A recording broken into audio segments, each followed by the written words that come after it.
What's up, everybody, and welcome back to Jump On Cooking. It's your boy John Jump. Today I'm going to be making a awesome pot roast, also one of my wife's favorite meals. Big huge piece of chuck roast, vegetables, and I'm going to make some mashed potatoes as a side. I realized when I was trying to make my next video that I needed another camera, which I just got, Insta360 Go Ultra, so that way I'll be able to show you guys like what my hands are doing and how I'm cooking and all the different parts that go into making the dish. So let's jump on in.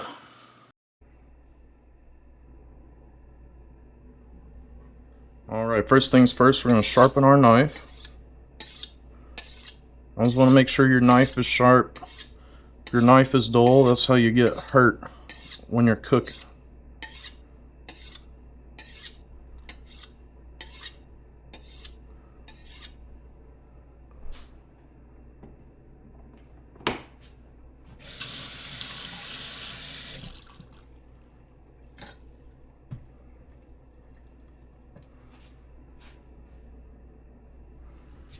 Alright, then we're going to chop our onion.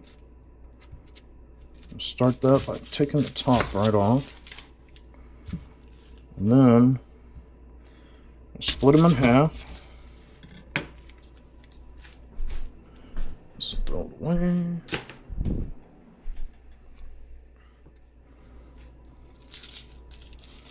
Peel the onion off. Get rid of the outer layer. Then we're going to do one big cut in the middle, and then we're going to give it a nice rough chop. I'm going to leave it in a little bit bigger pieces for this. Take the end off with the last slice. Same thing with the other half. Our outer layer of onion off. And same thing, one chop in the middle.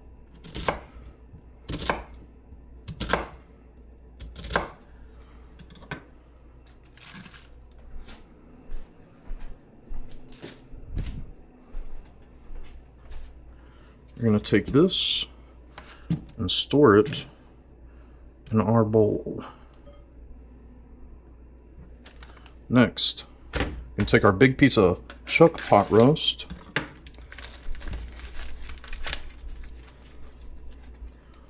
Pull it out of the package. Get our salt and pepper.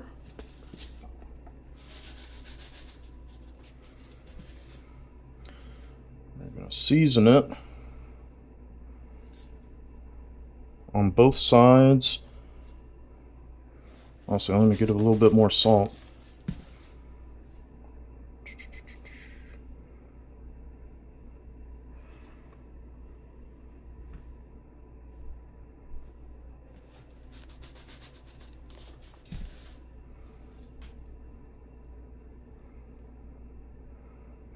It may look like a lot of salt, but it's a big piece of meat, so don't worry about it.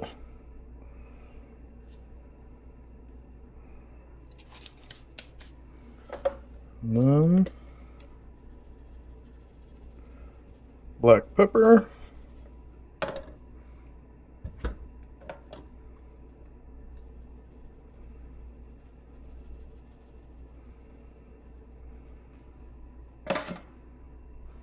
Use the sides. Up all the other salt and pepper we got left on our board. The whole steak gets seasoned. Right. So we're going to come over and put this on a medium-high heat. We're going to take avocado oil.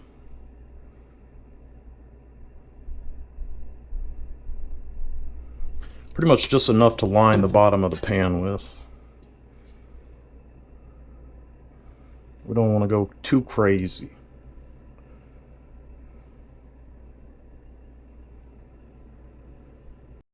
Now that we see our oil smoking, it means it's time for us to sear the meat.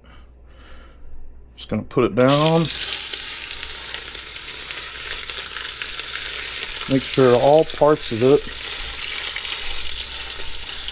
are nice and flat against the bottom of our pot, so we get the really good sear on it. And then we're going to wait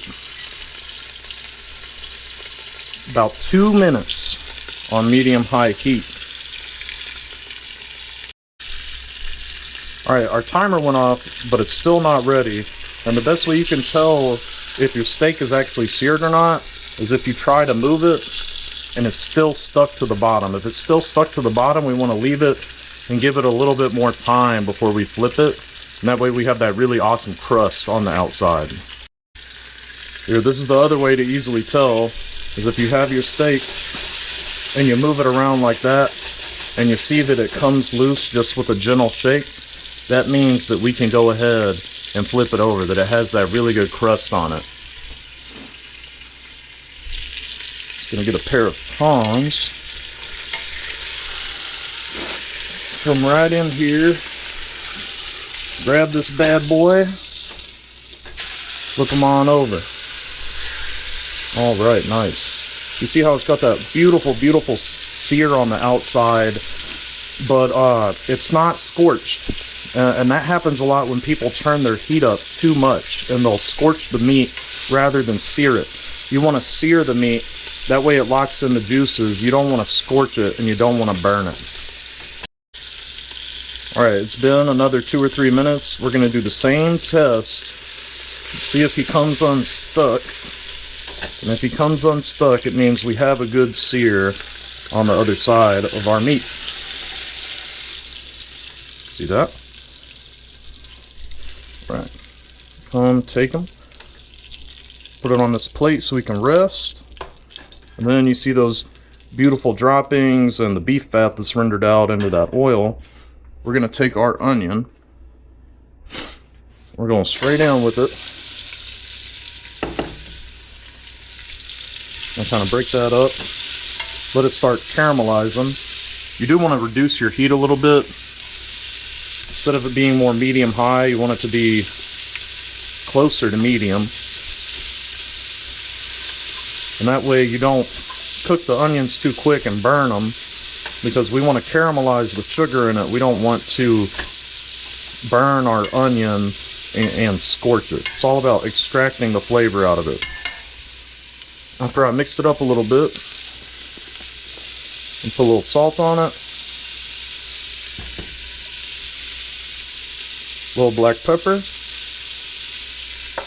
It's very important that you season at all these different steps, because you're layering the flavor into your dish. If you don't season your dish as you're going and as you're cooking, it's going to be bland, it's not going to taste as good, and nobody's going to like it as much. So make sure that as you go, that you're seasoning your dish.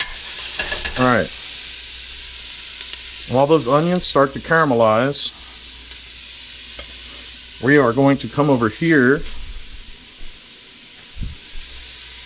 and we are going to chop our garlic up.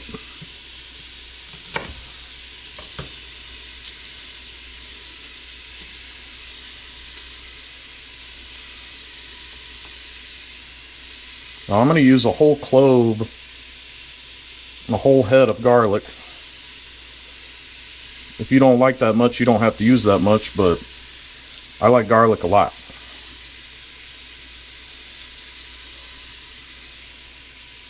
We'll take our little individual cloves out of here.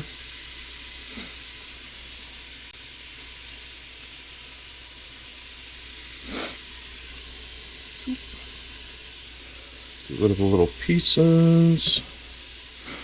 And then the secret to being able to get it out of the shell is you want to take your knife with the flat side and you just want to smash it. And it's going to help you mince the garlic as well.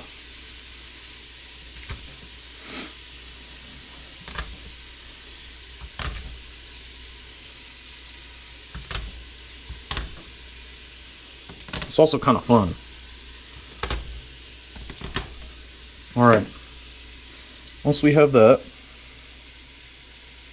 I'm going to take our shells off.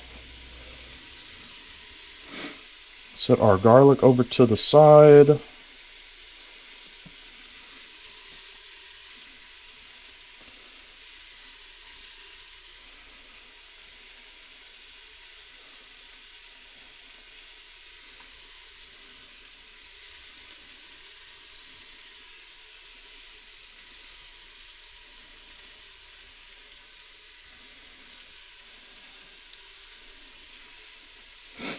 And yeah, I could use garlic, but real garlic is it's 1,000 times better than the pre-preserved, pre-cooked, essentially flavorless stuff that you get in the jar in the store. It just takes you a little bit of prep time. But I mean, you're already cutting vegetables and everything else like that anyway, so you might as well just cut the garlic too and then have better tasting food than you would without it. Oh, drop that one.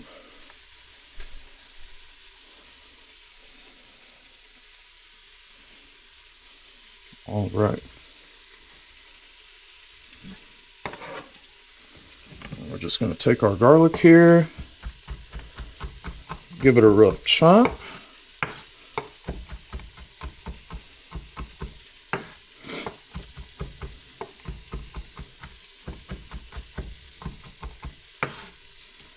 Now for our garlic, you don't have to chop it up very much because it is going to render down a lot as the pot roast cooks. So you don't have to worry about it being kind of big chunks. We're going to come over here and check on our onions. Give them a nice stir.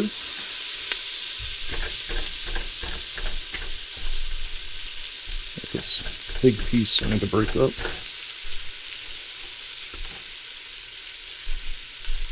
It'll come apart more as it cooks.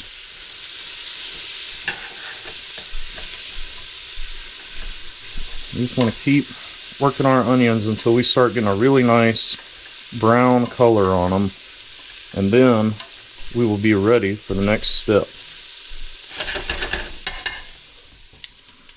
Alright, now that you guys can see this really beautiful color we have on our onions, we're going to do the next step, which is we are going to add our garlic.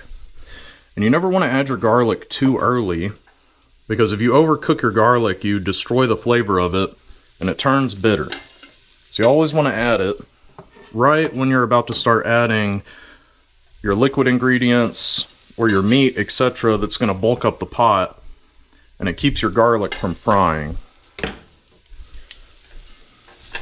I'm going to give it a quick stir. Only takes about 30-45 seconds or so to get the garlic how we want it. We don't want to fry it, we just want it to get just sauteed enough that it becomes super aromatic and all the flavor starts pouring out of it into our dish.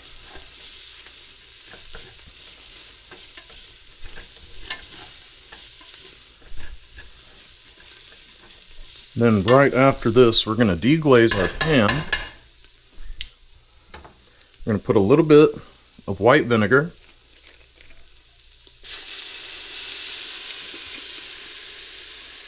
You can use wine if you'd like. And then we accidentally got the wrong type of tomatoes, so I'm going to try it with a little bit of tomato pasta sauce instead of the tomato paste, but I'm sure it's going to turn out just as good. You got to make sure you're able to improvise when you're cooking.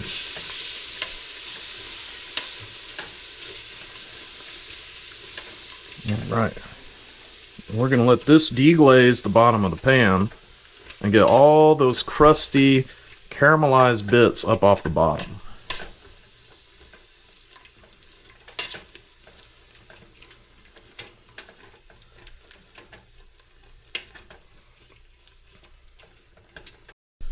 Alright, now that my tomatoes have cooked in there for just a couple minutes, we're going to take our beef broth, and this is going to get all the rest of the stuff off the bottom of the pan. Pour that in. Just going to use one whole container Swanson beef broth. You can use stock too if you'd like. Both will give you about the same results.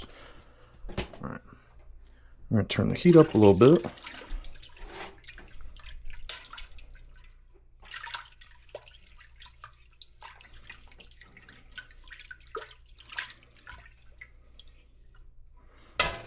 As the heat comes up, it's going to let us deglaze the rest of our pan. Also going to add some herbs. If I can find them. Here we go. You can use fresh herbs too if you like. I just didn't have any Didn't get any from the store. This nice little Italian mix will work. Stir that in.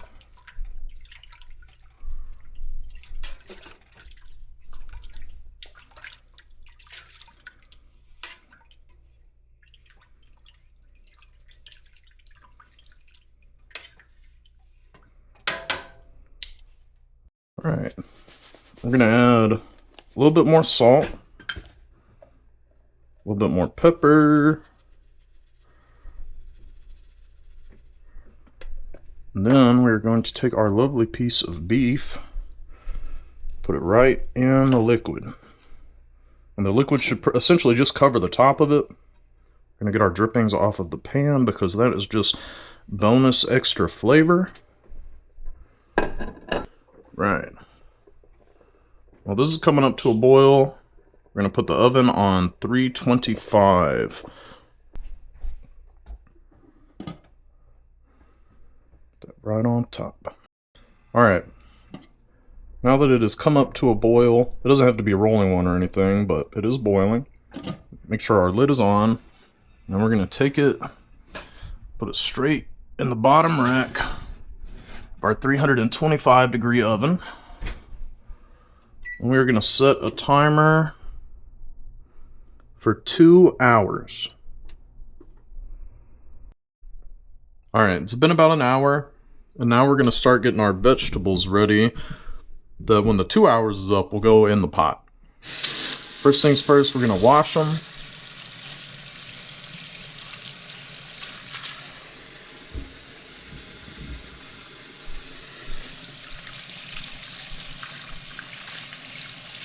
Make sure they all get a good rinse off.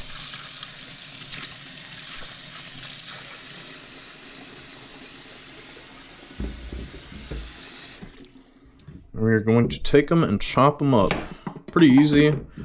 Just going to chop the ends off of them and cut these guys in half. Rinse him back off.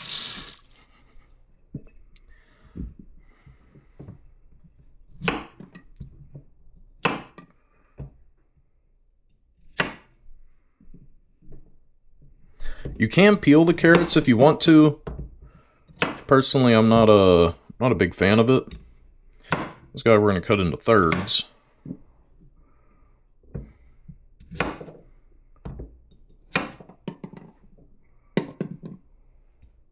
Cut him into thirds as well.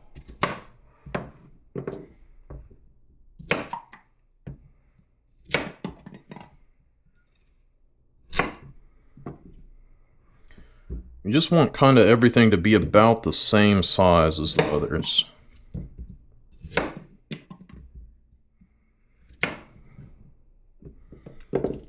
Into thirds because he's thick.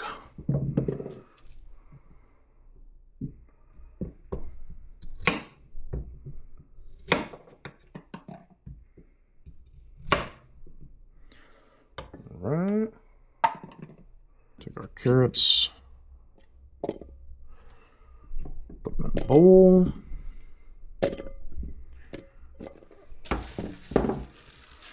Next, we're going to do the celery. Just going to peel off our celery stalks.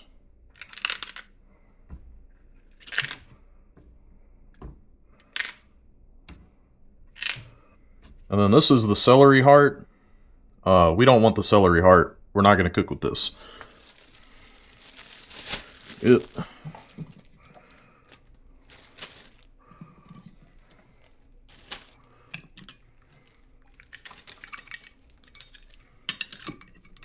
Right. I'm going to save our bag to put the rest of our plant trash in. We're going to cut the ends off.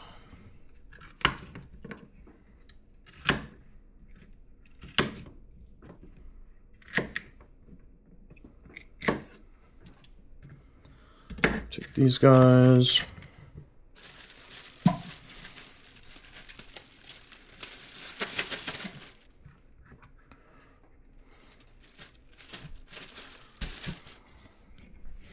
Turn them the other way.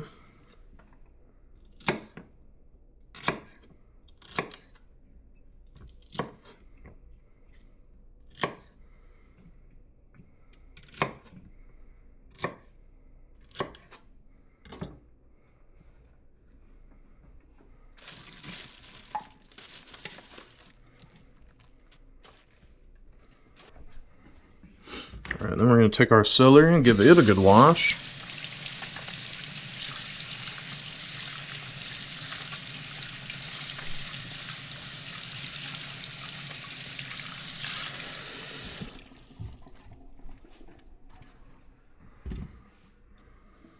Then put our celery here.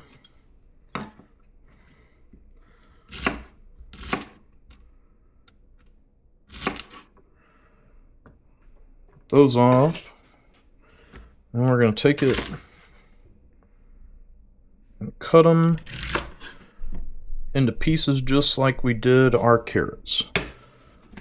That's pretty good.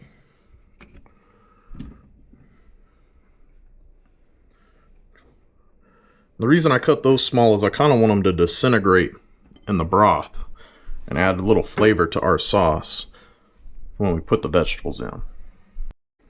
Alright, the last vegetable we're going to do that will go in the pot with our carrots and our celery is an onion. Now you may say, oh, another onion? Why are you doing that? You already put one in. Well, you see, I really like onion. And the first onion we put in caramelized and has disintegrated into the sauce. So we're just going to take this one, peel off the outer layer, cut it into quarters, and then it'll go in when there's about an hour left of cooking with the carrots and the celery. Alright, next we're going to get our potatoes ready for the mashed potatoes that we're going to make and serve along with this. So I'm not going to make a huge portion of them. I got just 4 potatoes right here. I'm going to take them and rinse them off real quick.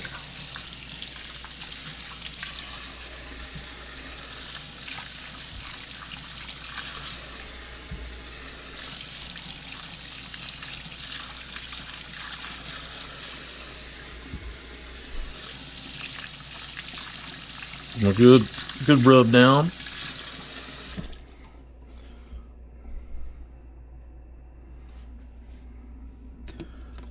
And we are going to grab our peeler. We're going to peel. Alright.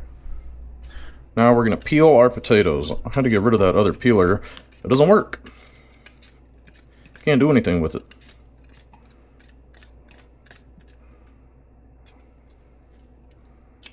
Got a little brown spot out of there. Nobody wants that.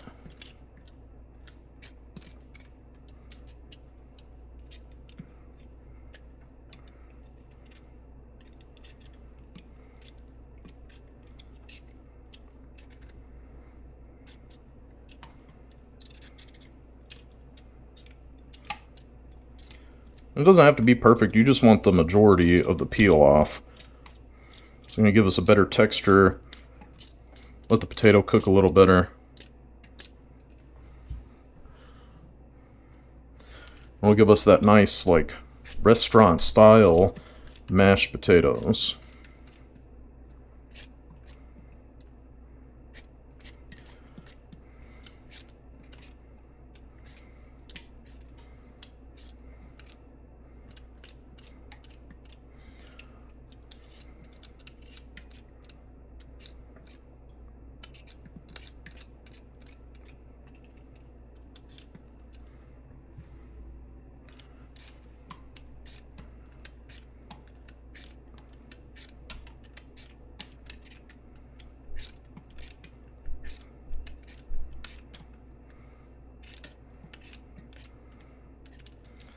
It's got another little brown spot.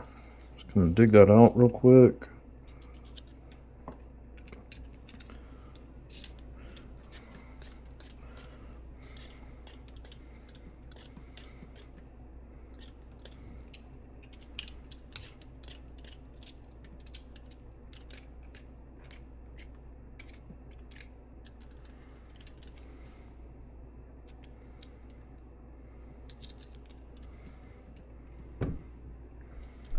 Last potato. Last but not least.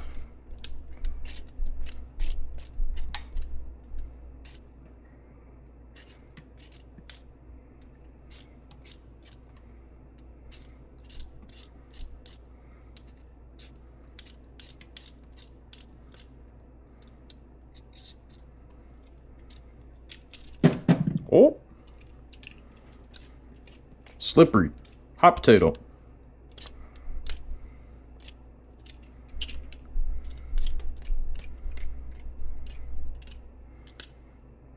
Alright.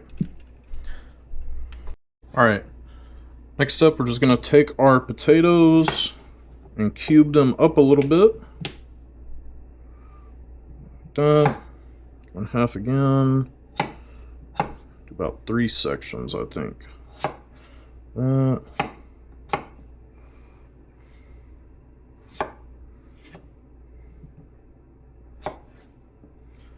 And that one we can just cut in half.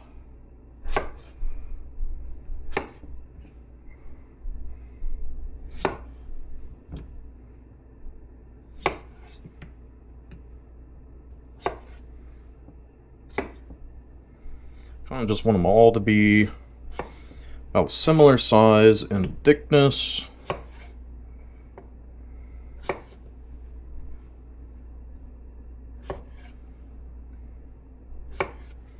Right.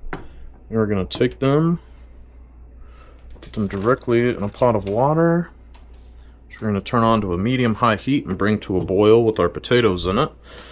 And we are going to cook them until they are fork tender.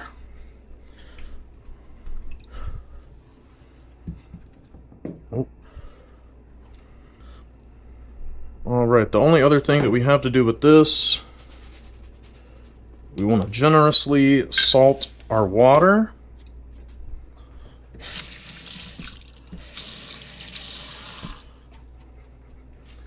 And then this is going to give our potatoes like the baseline of seasoning that they need. They're going to absorb that salty water as they cook. And then it's going to give us a better flavor in our finished product because of it. Alright, it has been the 2 hours. So we're going to take our pot out of the oven. Bring it right up here on the stove. Take our lid off. And we're going to take a pair of tongs. I'm going to move the meat over. Then we're going to take all of our veggies that we cut up earlier and pour it right down into that broth.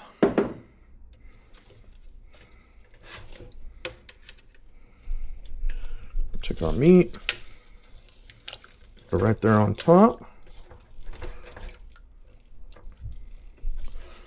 Make sure all the veggies get down in there, all nice and good. See, our meat's already starting to come apart a little bit. It should be right where we want it. About another hour to an hour and a half. So make sure everything gets in there, has enough room.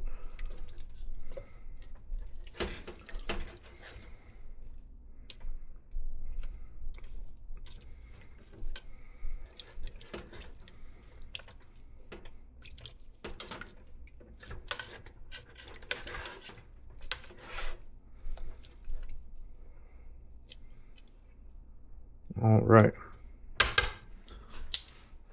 Just going to take our lid, put it right back on top. And then this is going to go right back in the oven at 325 for another hour.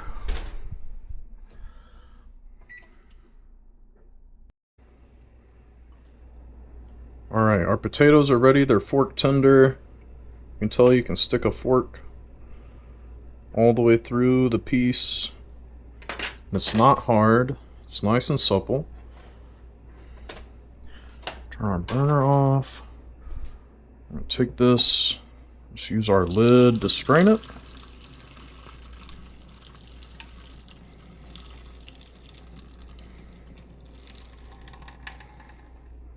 And pour all the water out. Bring it back over here. Got about half a stick of butter cubed up. I'm going to throw that in as cubes so that way it can melt a little easier. We're going to take some heavy whipping cream. Some of that. A little bit of salt.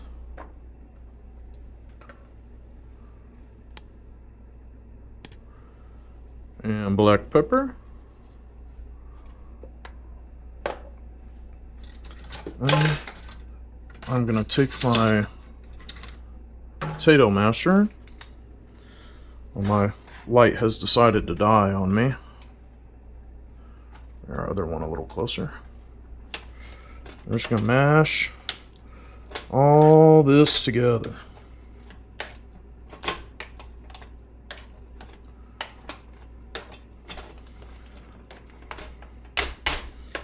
Nice stir as you mash it.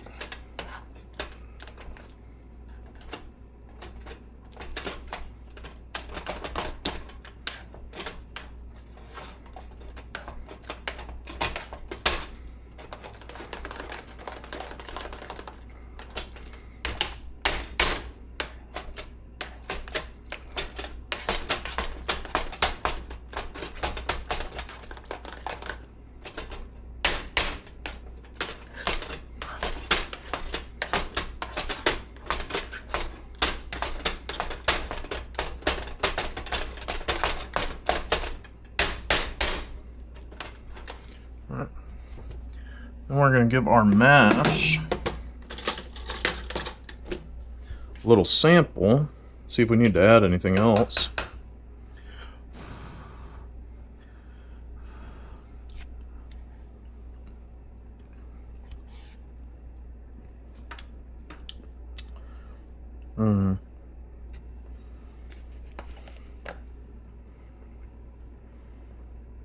A little bit more cream.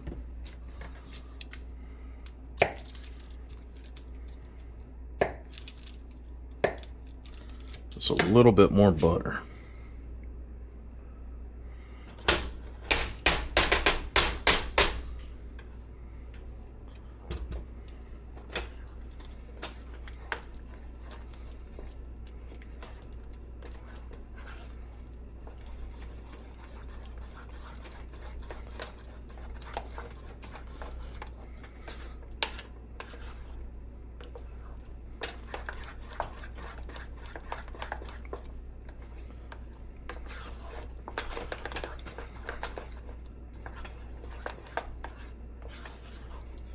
Just give it a nice stir to incorporate.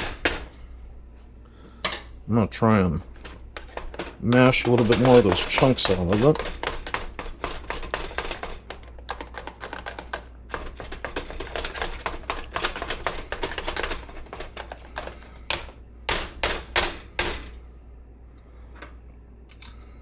Give it another try.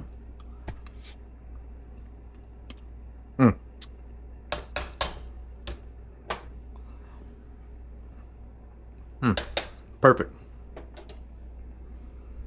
All right. Mashed potatoes are ready.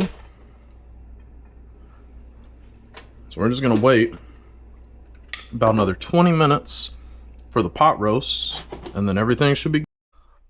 All right. Time for our final check, or at least I think it should be.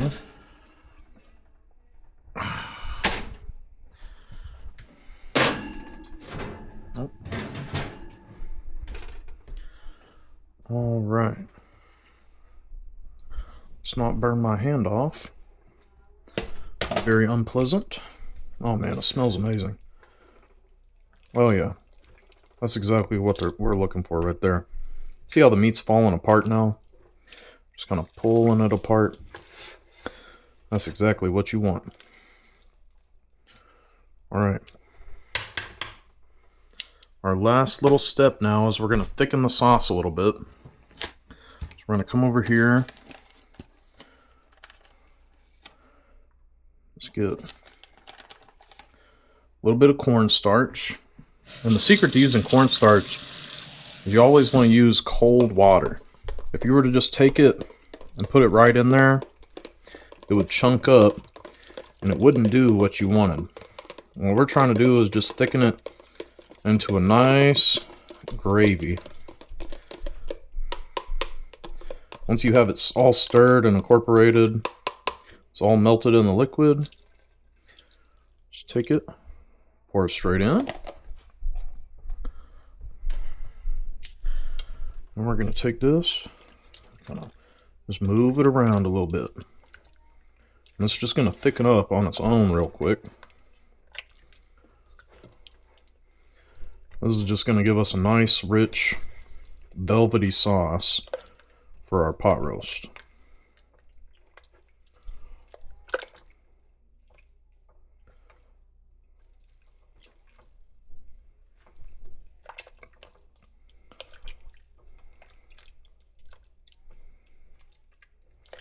All right. Now let's plate some up from my beautiful taste tester. Use that. I will use this. Come over here. Get her a nice spoonful of mashed potatoes. Maybe a little bit more. All right. And then gonna come over here and get a little bit of the meat.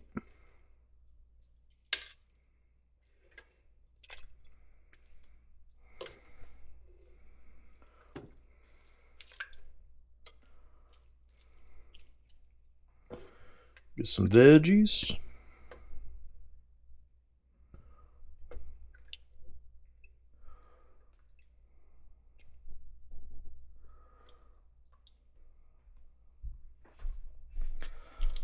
Then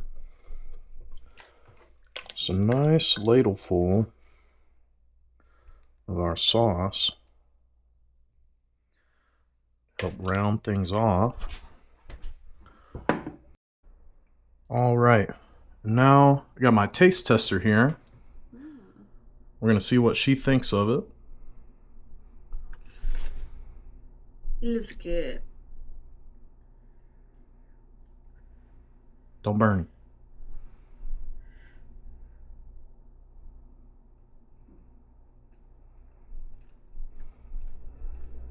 It's good. Really good. I love it.